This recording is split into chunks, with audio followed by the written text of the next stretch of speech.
Yeah, thank you, Mr. Chair. I have to admit, I've been listening to this debate and the comments by my colleagues on the other side and getting myself more and more confused. As I understand this amendment, it essentially says that in the event that this is adopted and a state does in fact allow for killings that are below the level of recovery, that in that case, basically the relisting process reoccurs and management occurs. Okay, and so then I heard the introducer of the amendment oppose this on the basis that that was not necessary because recovery levels were vague. I think that's what you said, or something along those lines, that they were uncertain. And so I thought, okay, well, fine. What if we made them more certain? Would that, in fact, solve the problem that the introducer, I'm sorry, not the introducer, but the opposer, views with Mr. Huffman's amendment? And then I heard from my colleague from Wyoming that, in fact, there will be an enforcement level or recovery level established, but I don't see that in the underlying bill. And so, you know, if the objection to Mr. Huffman is that there is vagueness out there, then can this somehow be made more certain? Because the underlying logic of the amendment seems to be something that all of us could agree on. You want more certainty. You want the states and the tribal organizations, and I appreciate the reference to the tribal organizations, getting ahead of myself on my own amendment.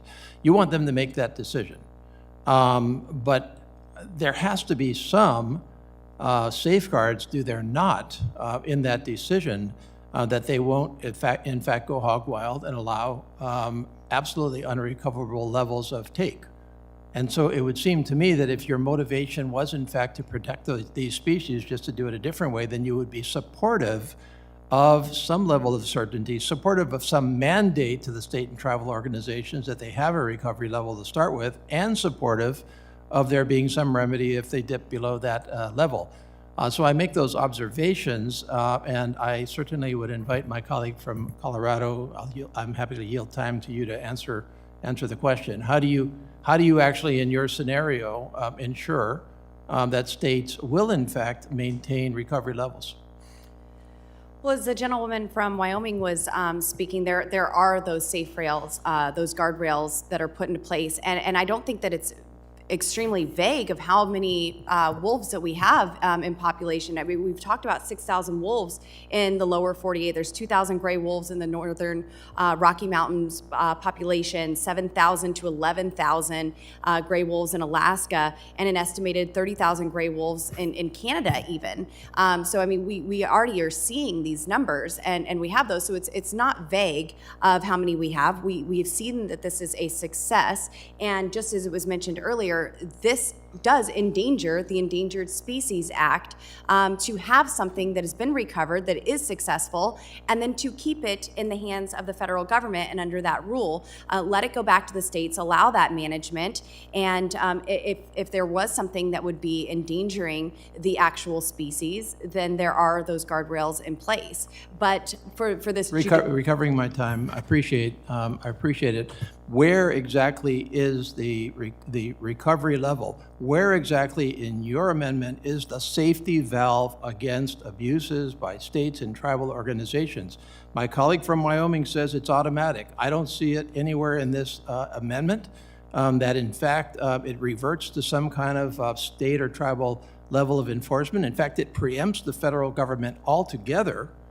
And so that's why my colleague from California is saying, well, fine, let's find that level of recovery. And if you go below that, then you know, something has to kick in to save these species. I yield to my colleague. Yes, thank you.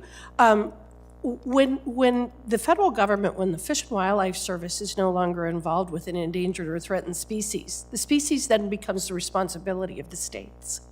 So it's it's not as though that the states, that there's nobody involved with wildlife management if the federal government isn't involved. Okay. In fact, the federal government is not very involved in grizzly management, for example. Recovering my time right with the remaining time that I have left. That's my problem. You are giving it to the states and tribal organizations. You are having no enforcement mechanism to require them to have a recovery level. You're trusting them.